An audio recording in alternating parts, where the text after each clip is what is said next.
LinkedIn is the only relevant professional-oriented social network. Users have profiles under their own names, and even though it may look like many of them have it just for always ready online CV, it has more than 300 million monthly active users. The posts can be generally divided into these categories. 1. Personal updates or stories. 2. Professional opinions or tips. 3. Success stories. 4. Industry news. 5. Work-related personal experiences. 6. Job hunting related posts. And 7. Political or off-topic. LinkedIn has its darker side too. The cringe posts of people who want to keep up with others and hype up even the smallest of accomplishments. I'm proud to announce I can't wait to see what the next chapter holds, and so forth. Keep in mind, writing about your dreams, life updates, motivation, or just venting may get you attention, but none of it builds your reputation as a professional. LinkedIn allows users to unfollow an account without removing it as a connection. This encourages people to curate their feed and get rid of posts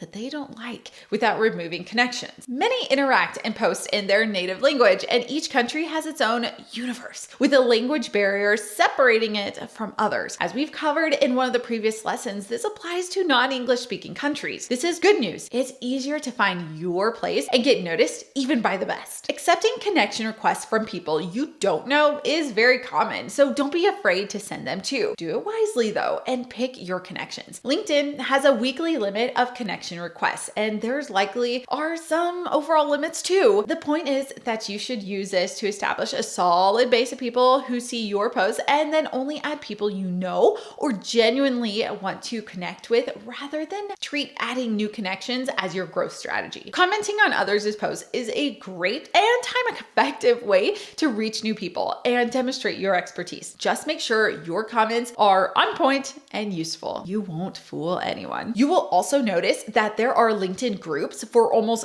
any topic and industry, but they're known as a dumping ground for spam. The only exception can be highly curated groups of people who mostly know each other, but they are very rare. Opportunity for new accounts. The good news is that most users don't generate content, and if they do, it's not much. It certainly can't be compared to the average posting frequency on X or Instagram. A relatively small number of people generates the vast majority of content on LinkedIn. The distribution algorithm is pretty favorable to posts that prove engaging. Post signature. A very useful trick professional creators use is to put these 3 dashes at the bottom of the post and introduce themselves in 1 or 2 sentences below it. This helps people who see the post learn who the person is without visiting their profile. It also signals that the person is into creating content and that connecting with or following them may be a good idea. Comment. One of the indicators that signal to LinkedIn that the post is engaging is comments. When someone comments, reply and try to foster further discussion. Also, people's comments are shown to some of their followers, further expanding the post's reach. Link in the comments. When you want to share a link, don't do it in the post itself, rather do it in the comment. It's been tested that posts with a link in the comments have more impressions and better engagement than posts with a link in the body. The post has to be engaging though and provide value for the reader on its own, even without him reading the full article. Summarize the main points from the article, but make it look like a usual post and just add a line saying, "There's a link in the comment." Don't start the post with the words, "In my new article." Examples of posts that work. The idea behind these posts isn't just to get the maximum number of views and engagement. The main goal should be to demonstrate your knowledge. We'll use some examples from specific professions, but they're easy to apply to yours too. Short case study. If you're a branding expert or designer, you can pick and redesign popular products. Post the picture of the current logo, brand, and packaging next to your concept, along with the description of why you've chosen, removed, or added certain elements, colors, etc. Explaining decisions or problems. If you're the CTO of an e-commerce company, you can describe your reasoning behind choosing a specific online store solution. Tips from your profession. If you're a lawyer, you can post 10 things you recommend new entrepreneurs to think about when starting a business. You can then examine each problem in depth and post it once a week. Bad experiences. If you're an HR professional, you can write about an interesting interview and how you spotted a bad apple, even though all the credentials were spotless. Make sure these posts always have educational value. You don't want to look like you're just venting. You don't want to shy away from confronting others, but